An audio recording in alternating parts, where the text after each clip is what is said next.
zoning code. The other really exciting thing, as the commission is aware, but for the public, last year we received a grant for $1.3 million from the federal Section 6 to begin work on a habitat conservation plan and national community conservation plan. We now have a consultant on board and are underway. There is a public advisory committee. There's quarterly meetings. Those will also be posted, and anyone from the public is welcome to participate as we develop that plan. And the other big highlights is we have made, due to our RMA director, Mike, who will be leaving tomorrow, made huge progress on our parks. I really specifically, the Riverview Regional Park, that is going to be such a great aspect to this whole community. We were able to secure a lease with the high school for 99 years to obtain the additional wattage we need to apply for a $3 million grant. That's been submitted, and the board approved it. We already have consultant on board and have almost finished phase 1 draft, including the most awesome park these kids in the community are ever going to see.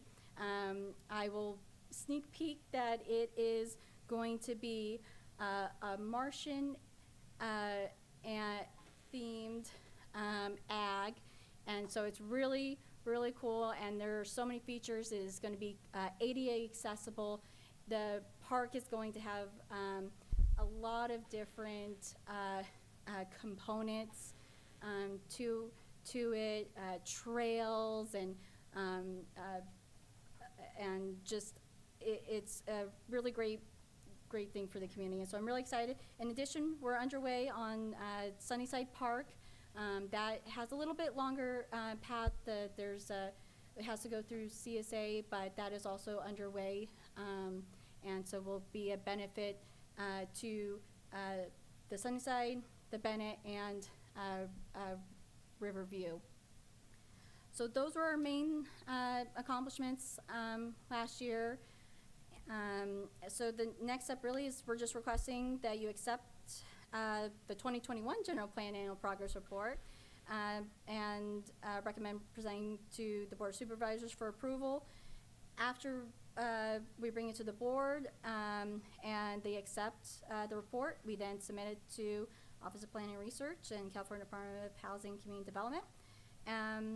And then staff is additionally seeking any direction support to accomplish the general plan program goals or specific updates. And I now open it up to the public if they have any comments or questions. Okay. Is there any public comment regarding this item via Zoom? Yes, there is. Elias Salinas, you can unmute yourself. Thank you. So my question is, there's currently signatures out being sought out for a measure with regards to zoning and trying to limit development and housing, and even the landfill is included, I believe, in the measure. How does, if it does at all, affect the general plan with regards to moving forward on Ariel's report that she just put out? Okay, thank you. To the chair, if you're interested, I can address that issue. Okay, yes. Right, a notice of intent to circulate general plan amendment has been submitted to the Elections Department. We have been in communication with the proponents, and they intend to withdraw that initial submission and make a few amendments to it and resubmit it in the next few days. So we'll be restarting the process. The process that follows from that is that The county council provides a ballot title and summary. Then the proponents have to publish that ballot title and summary together with their notice of intent before they can begin collecting signatures. Then they have up to 180 days to collect signatures. The total number of valid signatures they need is 2,060. So we expect that they would be able to do that within a relatively short period of time. Then it's submitted to the elections department to validate the signatures and certify the sufficiency, then presented to the Board of Supervisors to either adopt or put on the ballot, or to request a report on the fiscal and planning impacts of it before they make that decision. Okay, thank you. Are there any public comments regarding the item on the agenda? Ask a follow-up question to Mr. Evans. Is it brief? Because this isn't on the agenda. Is this general amendment therefore, assuming that they collect the signatures, it will be for the November election or for the June election? Just where is the timing for Well, this? the timeline for submitting it for the June election is too tight for it to be on the June ballot. So Okay. it could be in November or a subsequent Okay. election. Thank you. Is there any more public comment regarding this particular item? Via Zoom? No more public comment via Zoom. Any public comment in the chambers regarding this item? Seeing none, public comment is closed. Commissioners, do you have any questions of staff regarding the item presented? Not at this time, no. Commissioner Pack. Ms. Goodspeed, do we have any sort of a timeline in regards to the water conservation plan or the water efficient landscape ordinance? Is that going to be ready for the 2022 or 2023 annual report, or can you elaborate on where that is? You know, that is actually being run out of the San Benito County Water District, so I can check in with them, and I'm happy to provide you an update. Thank you. Commissioner Scagliotti? No comments? Commissioner Way? Okay, thank you. Thanks. Public hearing, item number 6. PLN 210043 1740. It says Santa Ana Valley Road. That was a typo. It should Yes. be Santa Ana Road. Yes, sorry about that. Yes, Michael Kelly, Associate Planner, here to present this project. Agricultural employee temporary mobile homes at 1740 Santa Ana Road. All the details in the agenda posting and in the public notice were correct, except that in that heading in the agenda posting, but everything else was correct and points to this site and not some Santa Ana Valley Road site. Here is that site, 1740 Santa Ana Road, actually at the end of Prater Way. Oops, I jumped ahead. And 2,000 feet north of Santa Ana Road, 2 miles outside the center of town in Hollister.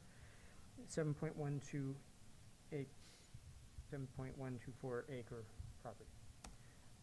And here is the project. It is proposed to be 3 temporary mobile homes that are specifically for agricultural workers and their families.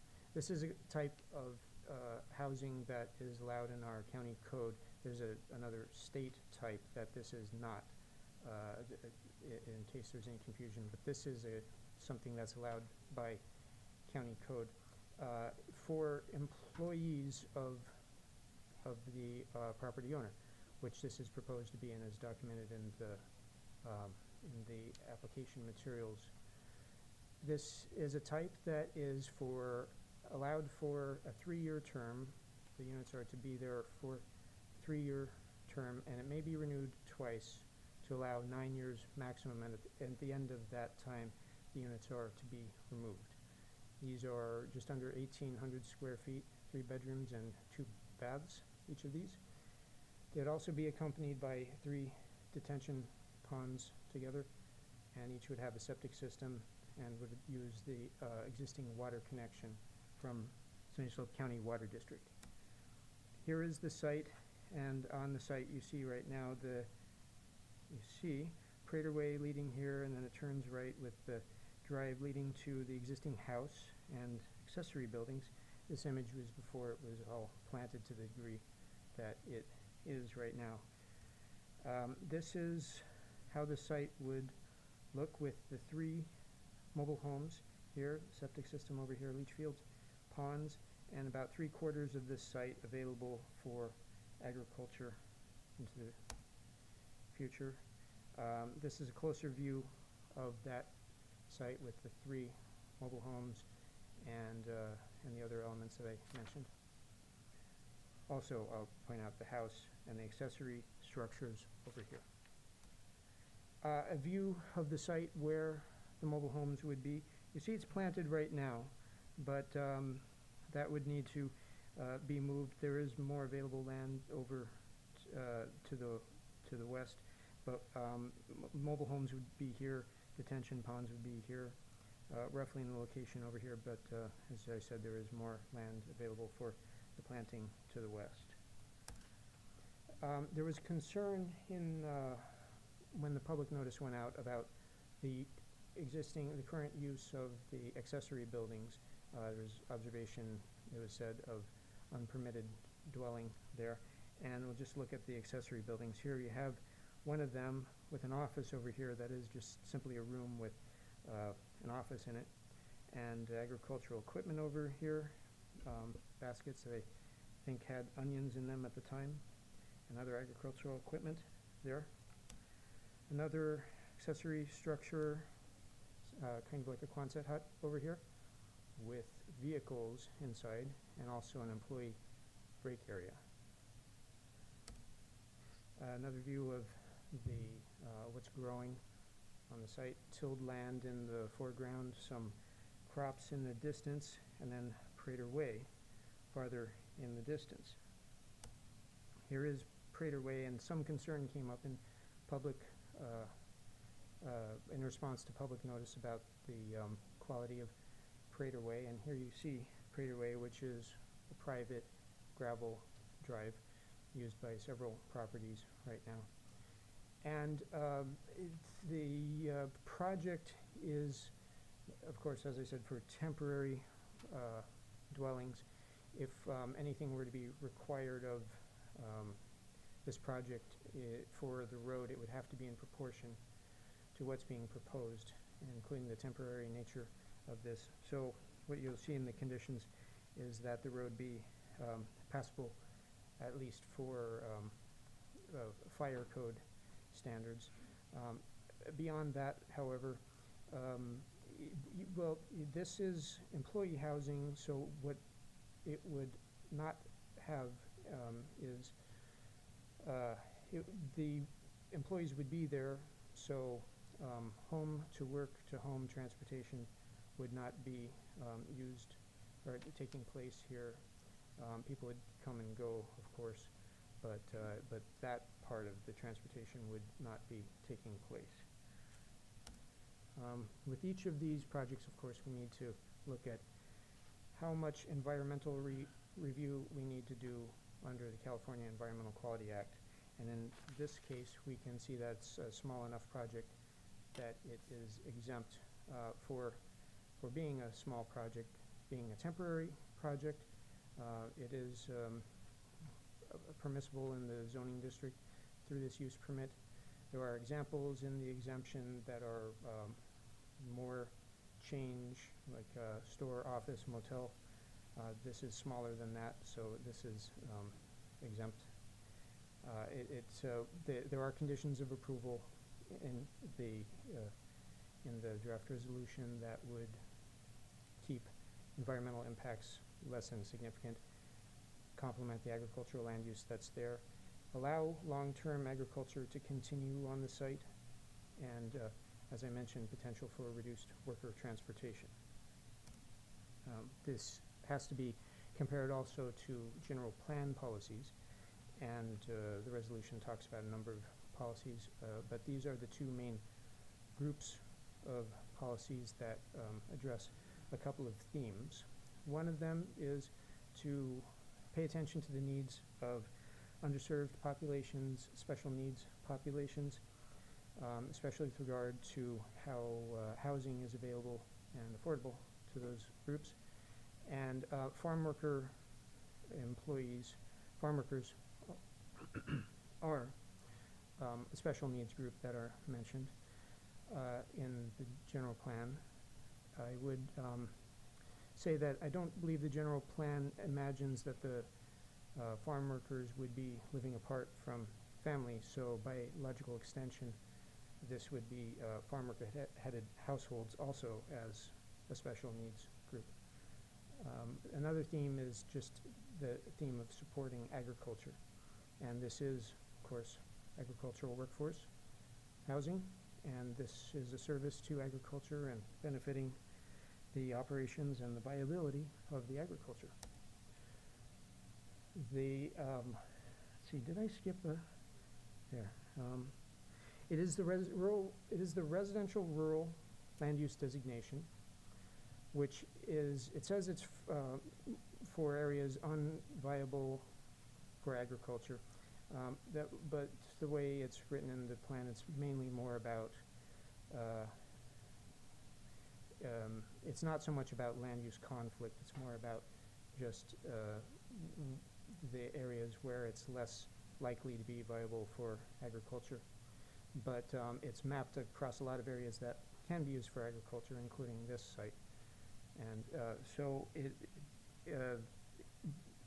the agriculture is allowed in this land use designation. The rural residential zone, that's what this site is zoned. That's a little more permissive of agriculture in the text, and it allows this kind of land use by right. We received a number of comments in response to the public hearing notice and a prior public notice that went out. One was about the occupancy of these units. This would be for farm workers and for family members. Otherwise, it would need to be farm workers living apart from the family. And monitoring, the conditions of approval include addressing monitoring, addressing keeping record of who's living there, that they are continuing to be employees of the owner. I talked about the observation of unpermitted dwellings, which I visited the site in the pictures that you saw. That was from about a month ago. I visited the site and looked around, and there were just accessory buildings and the one house that's on the property there. Agriculture feasibility after the installation. Like I said, 3/4 of the property or so would be open and available for agriculture. Once the mobile homes are removed, that land area occupied by the mobile homes could then go back to being used for agriculture. The septic system areas in the future, if it is possible to abandon them if desired and convert that back to agricultural land. A concern came up about this looks like such substantial investment that it looks like it's permanent installation. It is, as I said, conditions of approval that are limiting this, and county code too, limiting this to 9-year period, so it is not permanent, and it is not permanent. Commercial truck traffic on Prater Way. Agriculture does generate trips, and it would use Prater Way, but that's more of a function of agriculture, which is allowed in the area, and with employees working there, as I said, commute traffic is not a part of that for the workers. The request that installation be temporary, condition of approval, like I said. Concern about noise.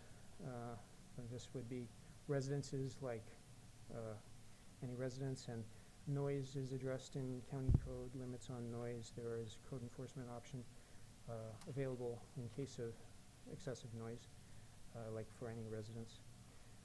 Fire hazard concern, condition of approval again. street address, this is 1740 Santa Ana Road, and it is a long distance from Santa Ana Road, so a condition of approval is in this to call for some improvement to that by having a Prater Way address.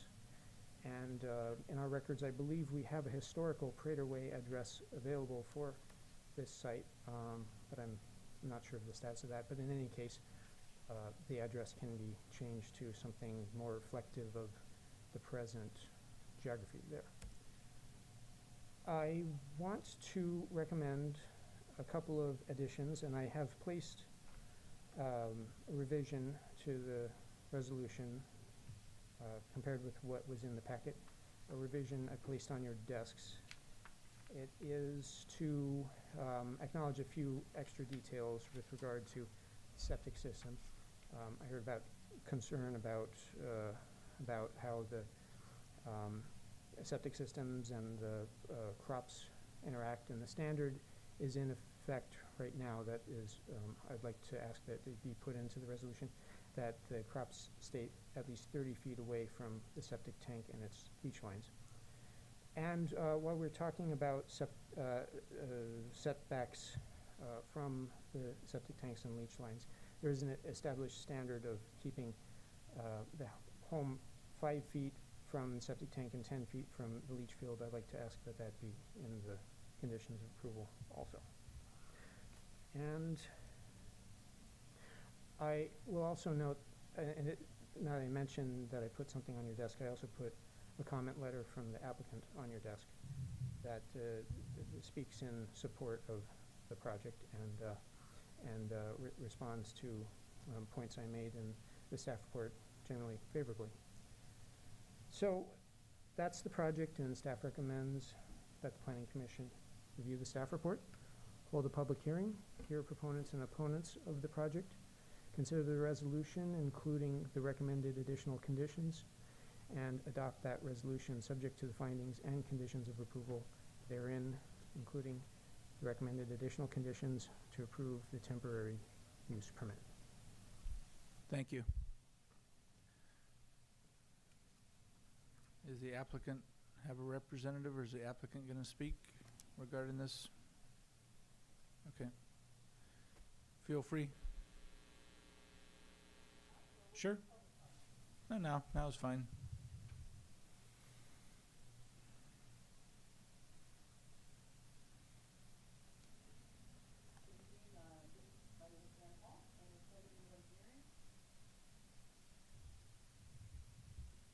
I'm here on behalf of the applicant, although the applicant is also here if you have questions specifically for them.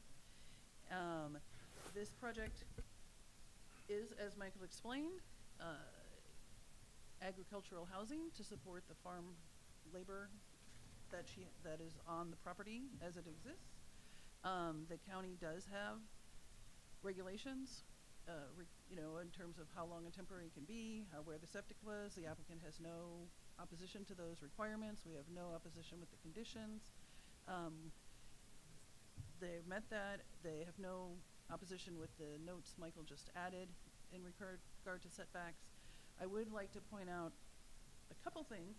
Prater Way is technically not a private road. It falls into the kind of the gray area of property that's been dedicated to the county but not accepted, so it's not necessarily county maintained, but it is a publicly dedicated road.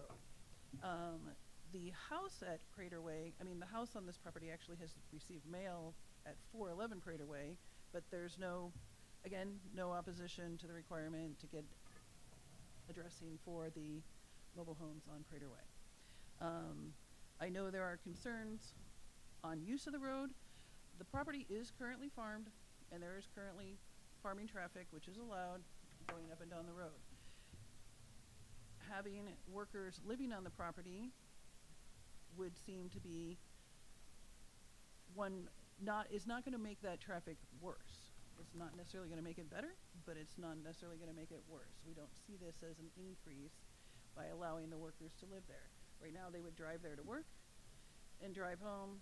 If they live there, they'll be there for work. They will drive out to the store and back, but again, you're trading one type of trip for a different type of trip.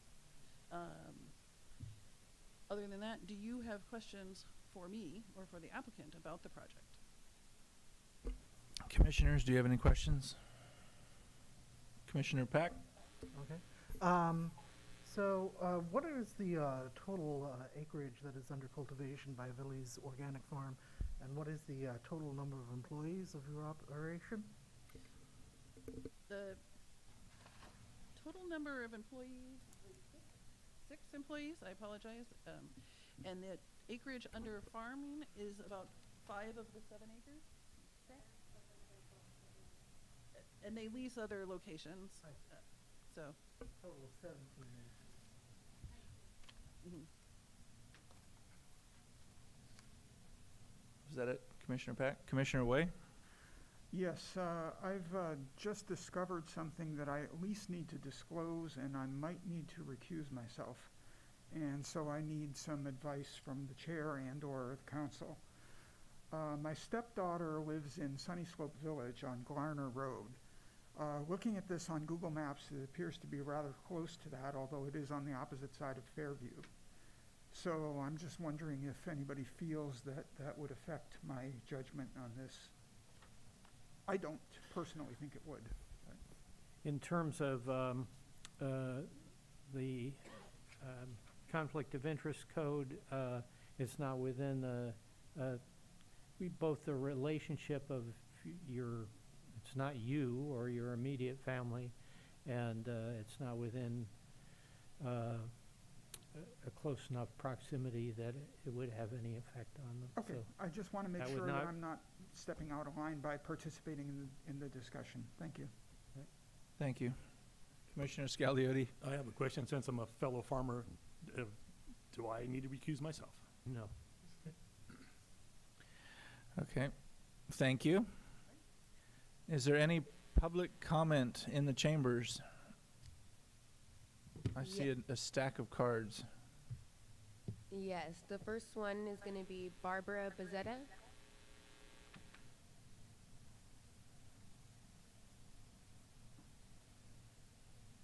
Hi, I'm Barbara Bezetta, and I live at 270 Prater Way. We've lived there for 37 years. I'm here to oppose the temporary mobile houses. Temporary meaning renewable 3 times for a total of 9 years, hardly temporary. These mobile houses are at 1740 Santa Ana Road. That's actually the mailing address. They're on Prater Way.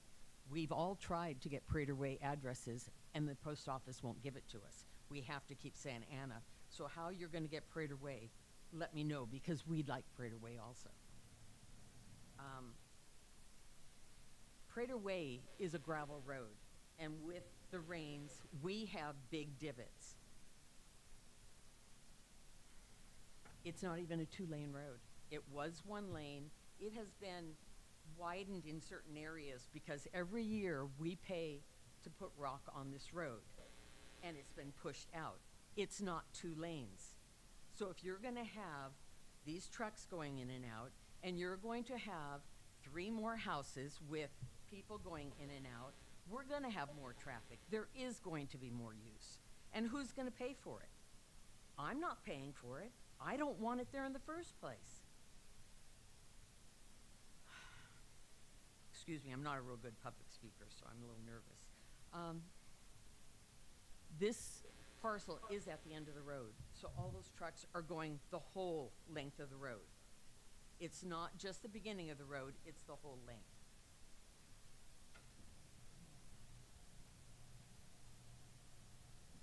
My property is subdividable to 2 1-acre parcels. So we could have a house on each property and an extra unit. That would be 4 houses, the same that this property is getting.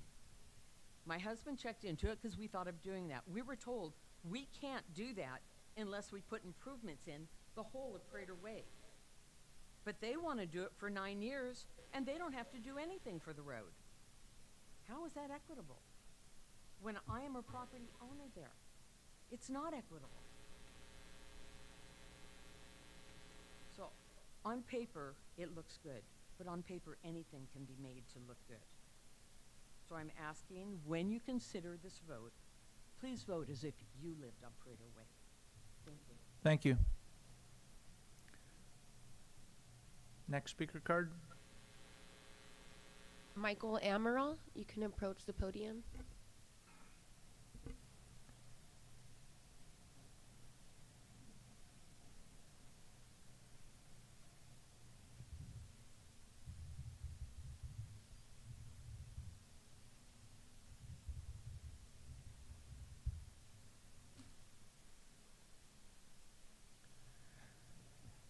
I gotta go fast. I have a lot to say.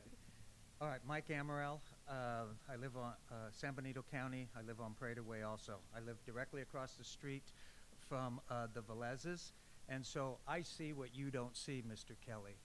First of all, I call your attention to the staff meeting on February 14th of this year, and the pictures that you displayed are horrendous. They do not address what has been submitted to Al Facillo in addressing these items.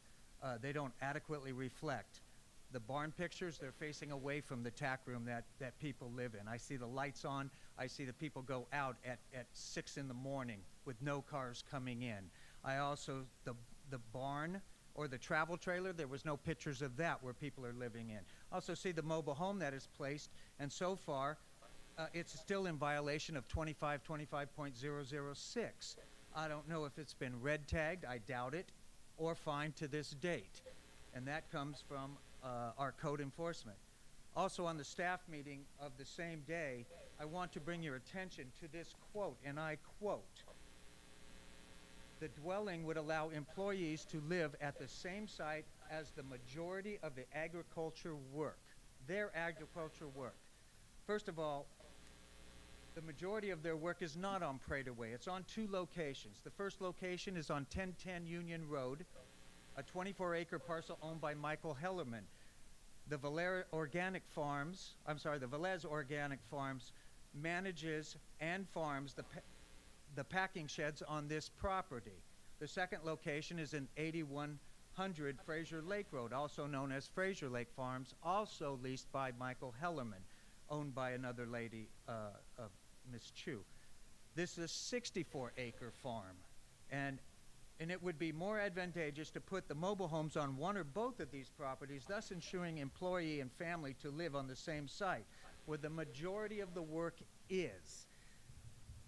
It's ridiculous to believe in sheer acreage at Prater Way, at their acreage, they have 7.1 acres, and the infrastructure takes away half of that. So you're going to put 3 families in 3 mobile homes, farming 3 acres of land. That's ridiculous.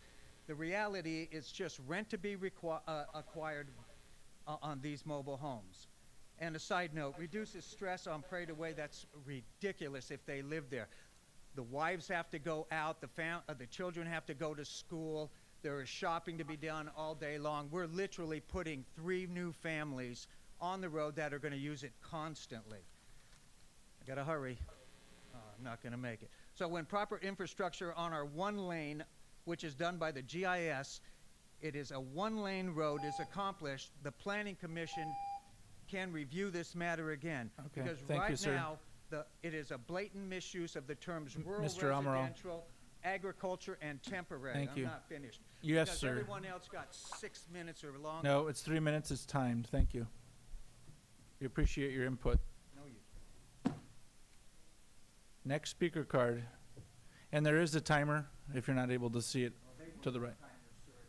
Applicants aren't public speakers, sir. That's why there's a difference. Next public speaker card. Sherry Amaral, can you come to the podium, please?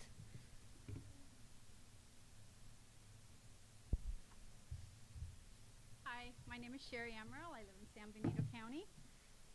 Just to reiterate, Prater Way is privately owned. It's privately taken care of. All the people that live there, we pay money, we do road fees, we go in, we take care of the road. We take our tractors, we take care of it. So having 3 more families on that's working on 3 acres doesn't really work for us. We are a quiet, home-owned neighborhood consisting of families taking pride in where they live. The residents come together to help each other in fixing the roads, as stated, and also repairing the water pipes that are underneath the road. There's 12 of them. So each time our vehicles go over, and some of us try and actually avoid them as we drive down the road, those big trucks, they run down that road faster than the 10 miles an hour, breaking our things. We've already had 3 or 4 since they've been using it. And people have to go and they have to dig them out. The installation of employee migrant housing is not consistent with the overall picture of our community. We take care of each other. And this just doesn't seem to be caring about us at all. The ever-changing employees and family increase traffic, noise, and disruptions. And the 3 proposed detention ponds, they're right across from my house. It's going to increase mosquitoes. It's going to affect my quality of life. We have more infrastructure problems with these people coming in, and there's no accountability. It's going to be on the people who've been there for over 40 years.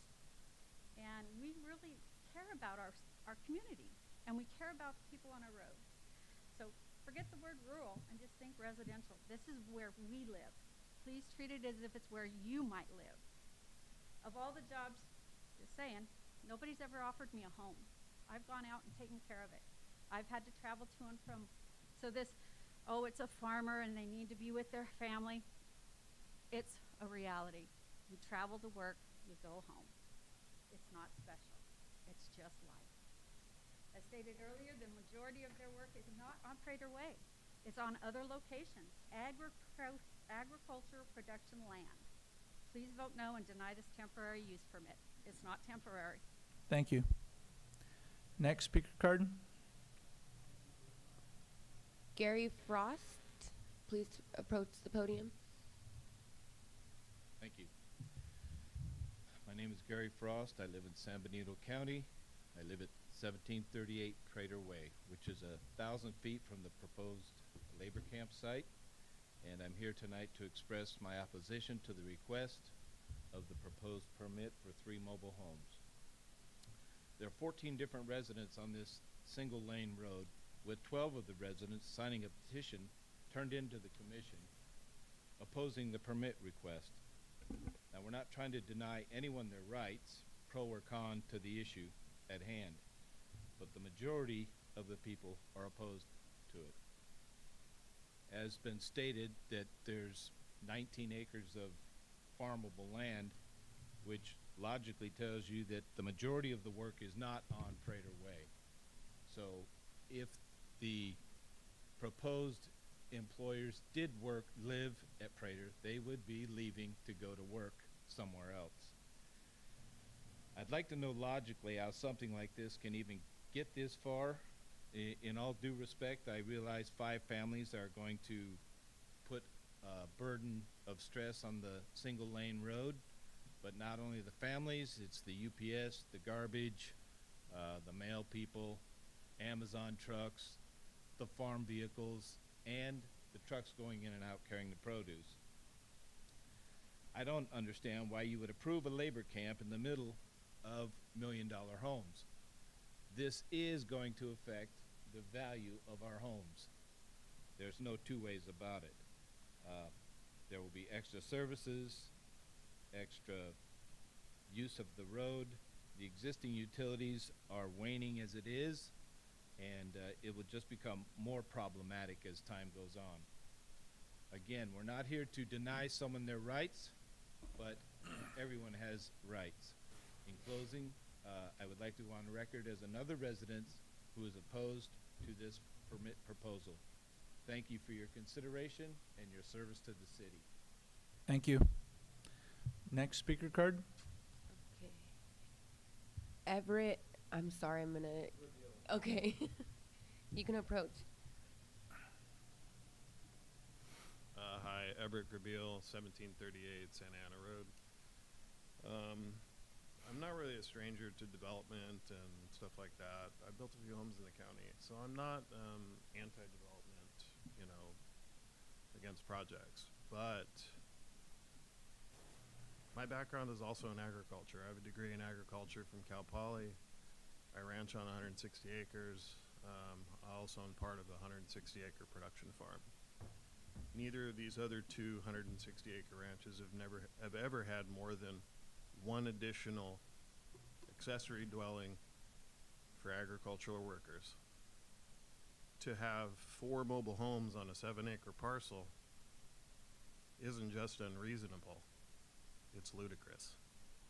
Nobody needs that much farm housing on a single parcel when you can probably at the maximum at this point farm 4.5 to maybe 5 acres. People have mentioned the road.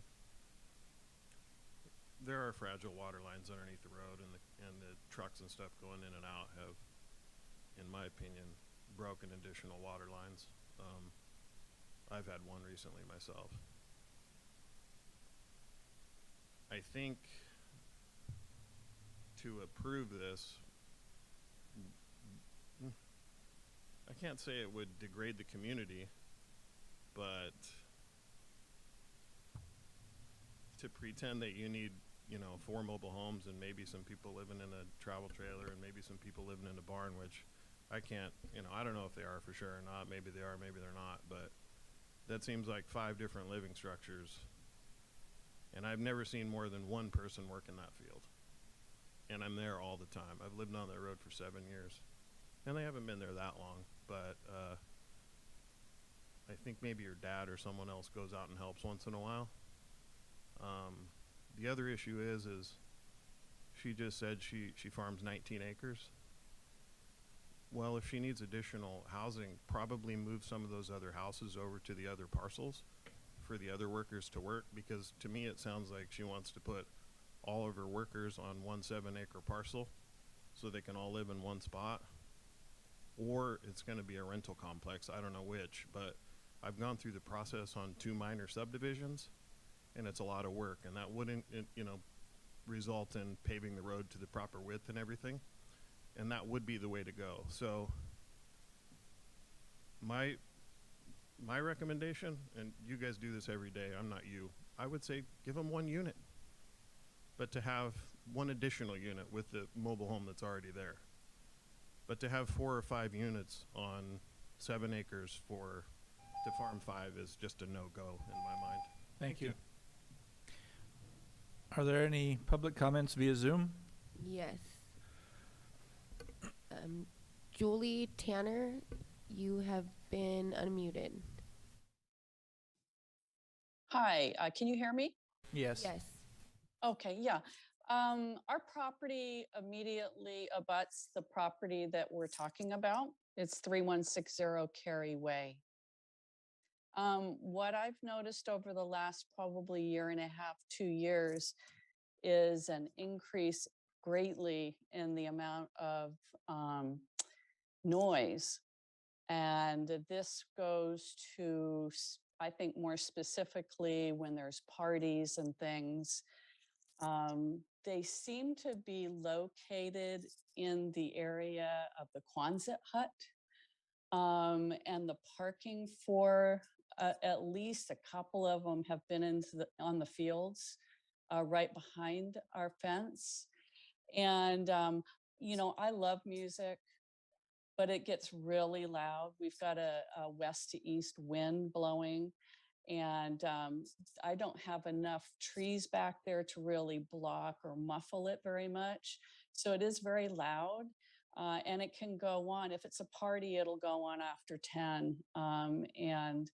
I've had to close the windows. I keep the windows open at night for ventilation, but I've had to close the windows just to merely just muffle it. So that's really my bigger concern, is the increase in noise as it has increased significantly in the last 1.5 years, 2 years. And it usually is around parties. So I wanted to say that because my property is right up against this property, and it's not without the experience of having, observed this.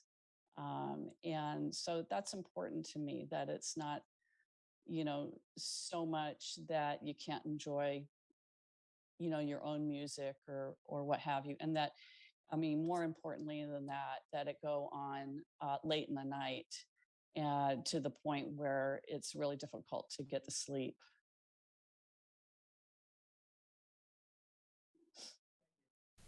That's all I have to say. Okay, thank you. Okay, Elia Salinas, you can unmute yourself. Okay, did I? Hello. Hi, we can hear you. Okay, thank you. So California does not allow, because I've made plenty of complaints myself, cannot enforce where people are living in their trailers or mobile homes on private property. Technically, it is illegal, but there's a lawsuit, and California at the moment has put a stay on any type of enforcement to remove those until the lawsuit there's a decision has been made on the lawsuit. And what I'm hearing from these neighbors is literally the old, not in my backyard. They care for themselves, but they don't care for other people. They don't want their property to devalue. They're assuming that the property is going to devalue because there's a labor camp next to them. So in 2019, SB 330 was passed by legislation, and I'm just wondering that, and I'm sure that Anne, the architect, has probably gone if she hasn't already, but I'm wondering that you can add homes on property, and instead of them being temporary, under SB 330 and our county codes, could it not be permanent housing instead of temporary housing? I see that the owner is willing to go through the expense to put those for 9 years and then have to take them down. And there is a shortage in the state of California for housing. We all know that. And it's unfortunate that, there is a probability that this can happen. It's up to you guys tonight. I think Michael Kelly has done his job, and I'm sure that, and Ann as well. If there is other property involved, you will remember from the report you just heard is that they will be able to hook up to Sunny Slope Water District, or Sunny Slope Water District. So maybe the other properties have already been looked into, and that's one of the problems issues why they won't be able to do it in other properties. I think you should go forward with this. We are in a home shortage, and being a daughter of migrant workers, I am very proud that I'm a daughter of migrant workers. And as a migrant worker, I would be proud to live anywhere in the state of California. Thank you. All right, Jerry Bezzetta, you can unmute yourself.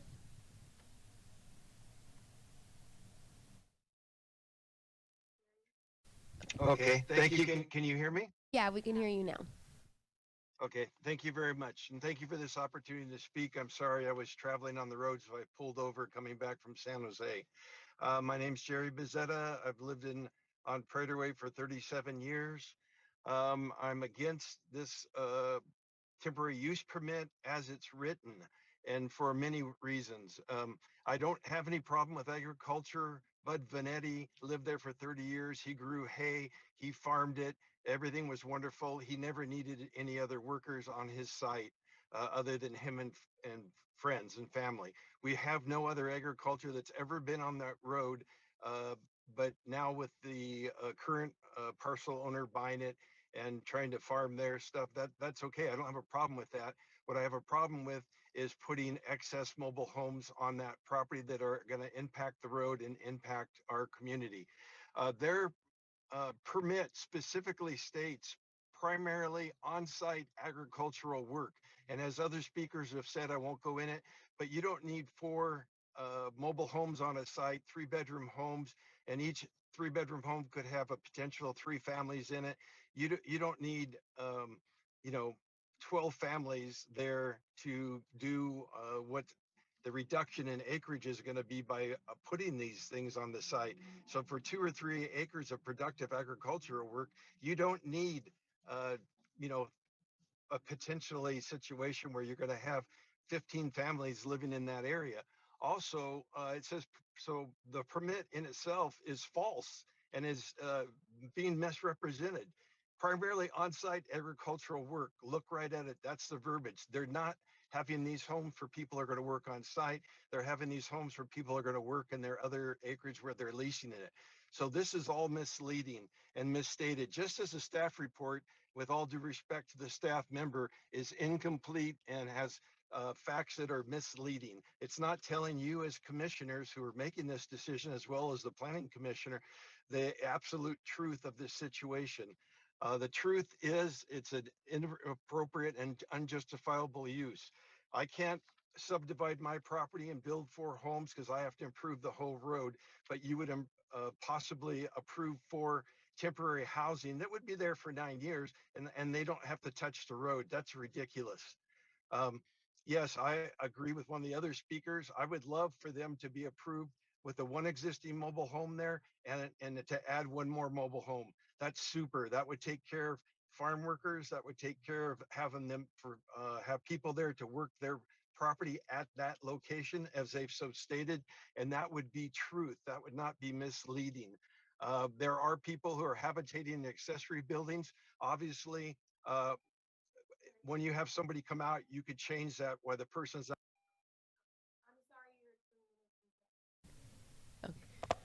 Thank you. Okay, Steve Perricone, you can unmute yourself.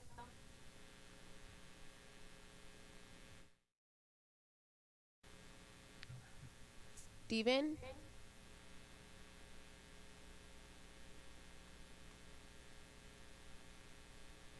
Okay. Is there anyone else on Zoom? Debbie? Hello. Yes, my name is Debbie Bartunik. We live right behind the planned project, and our address is actually on Brooktree and Fairview, and we live alongside Cary Way. Our 2 main concerns primarily is of having to gone through the development process is one, last year they located on their property was a huge water drilling rig, and we were very concerned that possibly that was to be used as also as additional water rather than being hooked up to Sunny Slope. And our second concern is egress, ingress for emergency process. We lost property because we had to provide egress capability. And nowhere on the plan does it show how emergency vehicles or residents can leave and exit based on the plan that you have. Is there somebody there that can address that? But as far as I can tell, it looks like if there is to be an egress, that it's going to look like it'll go right either between Julie, who you talked earlier, and our property, or on the other side, which used to be the Quintero property and our house. So this is something that we have real concern as far as emergency egress and ingress, and it's not addressed at all. As far as residents and people, we do have homeless people who walk through our property, and the fact that they're going to do additional possible 24 people, that would be like 8 per unit. You're adding visitors, friends, non-friends, and so you're not looking at what the total outlook is for the next 9 years. Thank you. Steven, can you hear us?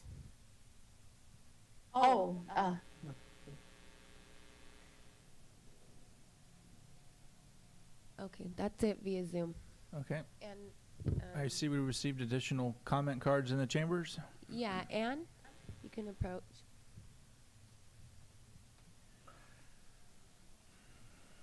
Again, Ann Hall, and I'd just like to address some of the comments that have come up during the public speaking. One thing is about the width of Prater Way. The current width is 40 feet for most of it in terms of the public dedication, 30 feet for the last portion. I don't think anyone's going to argue Prater Way is a great road. It's not, but this project isn't going to make it, not doing this project won't make it a great road. It is, I think, an issue that needs to be addressed. But along those lines, the applicants, as part of the neighborhood, also participate in the road fees to maintain Prater Road. So it's not just that the other neighbors are maintaining it and they're using it without any cost. They also participate in those costs for maintaining Prater Road. So they do that. There were several comments about an existing mobile home on the property. There is a mobile home physically on the property because they bought the mobile home before they were aware of the full process. The mobile home is still in two pieces. It's not being lived in. It's awaiting this approval before it is installed. So there is a mobile home sitting on the property that is currently unoccupied. Throughout this, there's been comments to 4 to 5 mobile homes. Again, this application's for 3 manufactured homes, one of which is sitting there unoccupied, and that is the limit of the permit for those 3 manufactured homes. There's an existing home and the other outbuildings Michael mentioned. There was reference to work for Fraser Lake Farms and I think another one, but it's been several years before they did any work for Fraser Lake Farms. They currently lease another 12 acres that they farm. That lease is up in a year. The only property they own is this parcel, which is why they're choosing this parcel to put worker housing on. But the other properties, the other farms mentioned, they do not do work for anymore. There was talk of mosquitoes. The county ordinance requires detention ponds be designed so they empty within 48 hours. This is a standard that they are required to meet as well as anybody else to prevent mosquitoes. Let's see, there was a question about egress in the last speaker. There would not be a requirement for additional egress. There is the ability to do a fire department turnaround on the property. It's shown on the plans right now. There is a loop, and that would still be available for turnaround if it was needed. And I guess the last, again, I'd like to say that the intent is to continue to farm 5 of the 7 acres, not 2 to 3 acres. The way the layout's set up was try to minimize the impact of these buildings on the farmable land and leave that available for farming. Okay. So. Thank you. Michael, could you answer some of those questions regarding the roads for the fire and the turnouts and all that stuff that has been mentioned? Yeah, well, I would need to refer to the conditions of approval or draft conditions of approval. And so let me just get to that.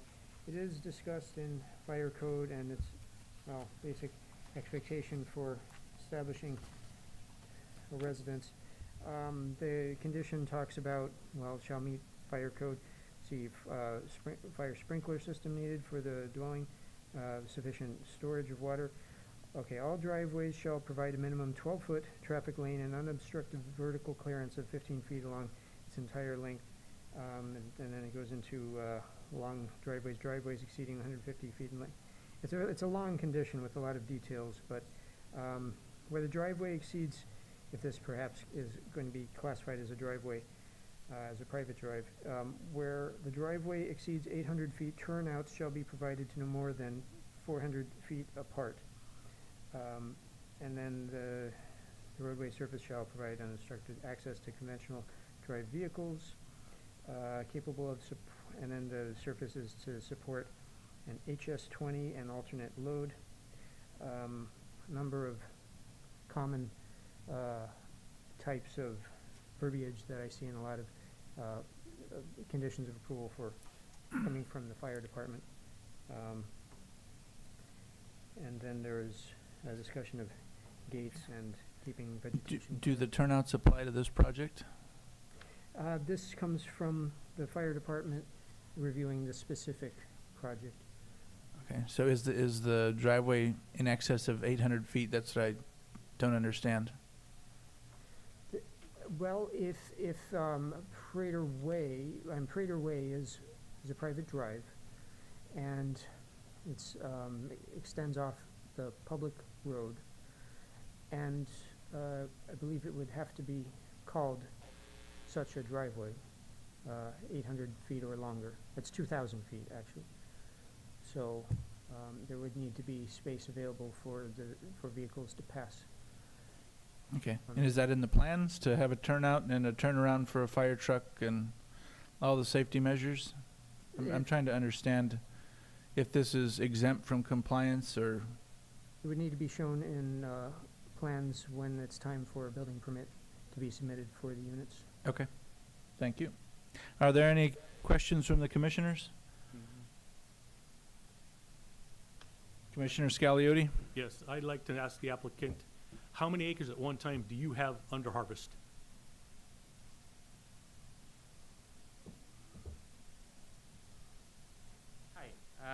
Ascension Bellis, one of the owners. My sister, we both own the property. Is it turned on? Yes. We're farming 19 acres, and usually we have like half of it farmed. Especially in winter, is slow season. That's not the question I asked. How many acres at one time do you have under harvest? Under harvest, right now we time. have like 4, Okay. 3 or 4. Yes. Okay. Because I'm a fellow farmer, so I Yes, know yes. the game. Yeah. Okay. We do organic farming year No, I round. went and looked today. I see what you have. Is that nice? Thank you. Oh, no, I'm not done. Oh, go ahead. So how many employees do you think you need at one time to harvest 4 acres? At one time? Yeah. How many I- people at one time? How many people at one time during the day do you need to harvest 4 acres? If you're harvesting, and 4 acres is harvested in one day. Is it harvested over 2 weeks? Is it harvested over a month? How many We acres a do- day do you harvest? Sorry. We do farmers market as well, and we do for locally at San Francisco, variable vegetables, Mhm. organic farming. So we're constantly picking every day. We do 5 days a week. We pick during the season. Right now, slow season, we just do twice a week. And right now, we have 2 workers right now because it's a slow season, Okay. but winter. In the summertime, when it's your max season, Yes, we how can many do. employees do you need to pick that crop? Okay. We can do up to 8. You need 8 employees to Ye- pick 4 acres. Yes, in up season I do. Up season I do more than 4. We plant most. We use year round. Use our process. We do plastic. We do try to do just get the crop out and put a new one in as soon as we can. My dad, he's advising us. He's working with us. He works for us, and he used to work for Fraser Lake Farms for 30 years. That's where this person said that we were farming. We used to do that. I worked for him for 10 years, and I don't know why they brought all that up. We only own this property. We've been farming for 5 years with our farm, and we're slowly growing and getting this process. And it's much easier to keep and retain a worker if you have a place to live with a better price and rent. I have another question. Okay. Do you meet California Food and Agricultural standards for your processed vegetables? Do you have all your AONIs filled out? Do you have all your AWs, all your AW filled out with the state of California for water quality control? Do you have all that documented? That is correct. We are CCOF certified, so we are organic. We do inspection every single year. Additionally, we are also food safety certified, so we also go through inspection every year to maintain our certifications. Okay, because it seems like the pictures I saw, it doesn't look like to me that you are, but that's Well- another subject. Yeah, that's fine. Okay, thank Yeah. you. So maybe just to add to my brother was saying, right? We have been farming for over 30 years. Our family, that's what we do, right? I just want to add, we've been living and actually farming at this location for a year and a half with no concerns or complaints with any of the neighbors until now. So I think it's rather interesting, right? There's nothing documented or on file that says we've been causing any noise or any issues, anything like that. So it surprises us that, we're hearing about this now. Okay, thank you. One more question. Commissioner How Scagliotti. many square feet is each one of these mobile homes? How many square feet It's less than 1,000, so 1,796 total, about 1,800 between all 3? each. Each. That's Yes. what I want to know. Thank Yeah. you. 1,800 each. That is correct, yeah. Keeping in mind that we have it for each employee and their families, right? Obviously, you're not going to ask an employee to live separately from their family. It doesn't work that way. And we have been struggling significantly with keeping year-round our employees. That is why we are, requesting your approval for this project. I have one more. Are you bringing in H-2A workers? We are not. That is not the plan. Commissioner Pack? A related question, at the present time, are you providing any employee housing, not necessarily on this site, but on other sites or at other locations, or not at this time? No, we only have 2 locations. This property, which is a 7-acre property that we own, and then we also have the 12-acre property on Fairview that we lease. So it's more difficult to actually, try to lease something and then try to put some homes in there, right? We have a short lease on that, so we're looking to renew. And so the terms for these employees, would they be renting, or would it be a lease, or what would be the relation between you as landlords and your employees as the tenants? It's for our full-time agricultural employees, so employees that have been with us for a longer time, and then it's going to be reduced rent for them, Okay. just to cover the services essentially. Commissioner Way? I don't believe I have anything specific to add at this point. Thank you. Okay. Are there any other questions, comments, or concerns from the commissioners? Seeing none, what is the will of the commission? I say they bring it back to us in 90 days and let us think about it. Can I put it that way? There's a motion to continue the item for 90 days. Is there discussion or a second? I have a discussion item, although you offered me the opportunity a minute ago, I didn't think I did. I wonder if the applicant can comment on, or maybe we've passed the point for that, whether the modification to one additional mobile home would be acceptable, or is that something that we should entertain as perhaps as a compromise? Would you table your motion for 1 minute while we have this discussion? Yes.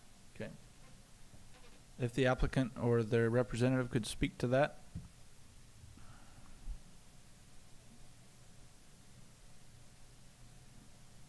Could you repeat that question? I'm not sure I fully followed it. Sure. A suggestion was made by several, two I think, of the neighbors, that they would accept, and I certainly don't know if this is true of all of the neighbors, but a couple of them said that one additional mobile home on the site, in addition to the one that's currently parked there and not being utilized, for a total of two, I guess, would, no? Okay, so a total of one. Oh, all right, well, I'm sorry then.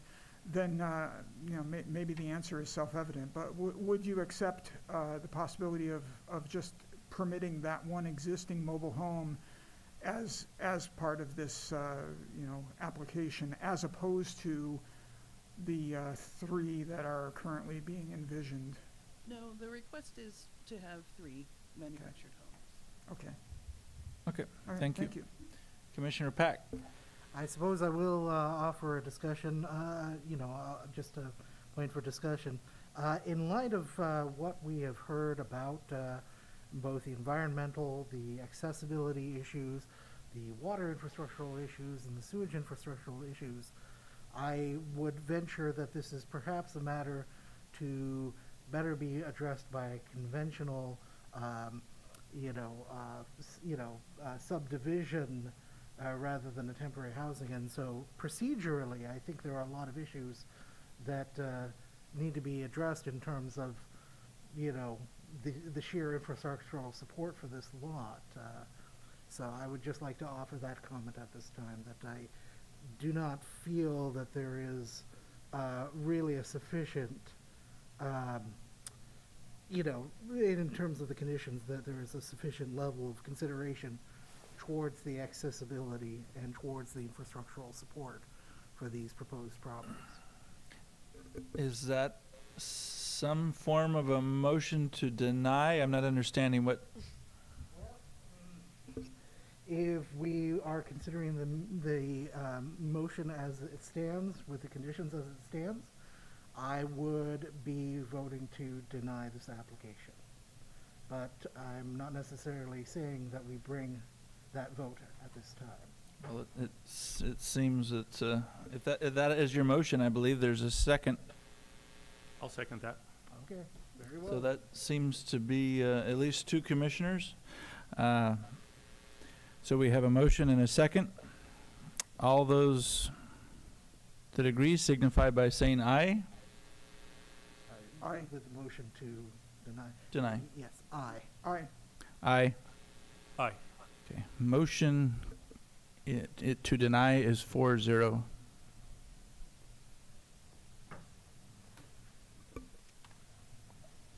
Thank you all for coming.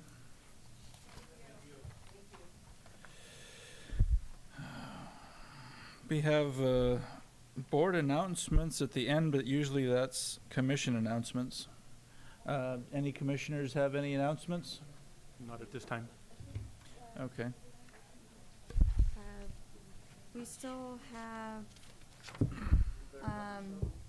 Yes. there's still a discussion. Yep. And then let's do item 7 first before board. Okay. If that- Item number 7, discussion regarding the status of development agreements with the RMA. Good evening, Commission, RMA Director Mike Chambliss.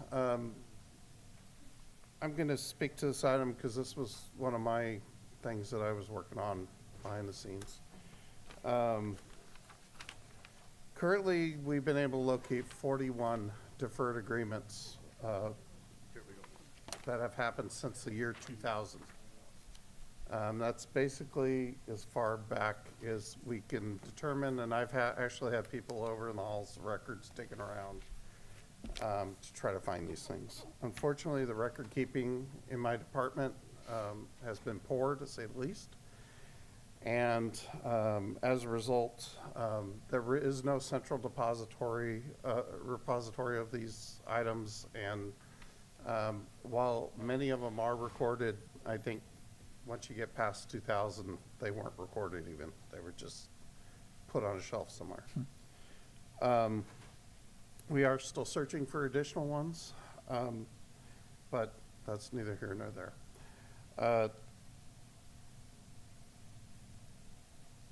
The current rules and policies regarding the deferral of improvements need help.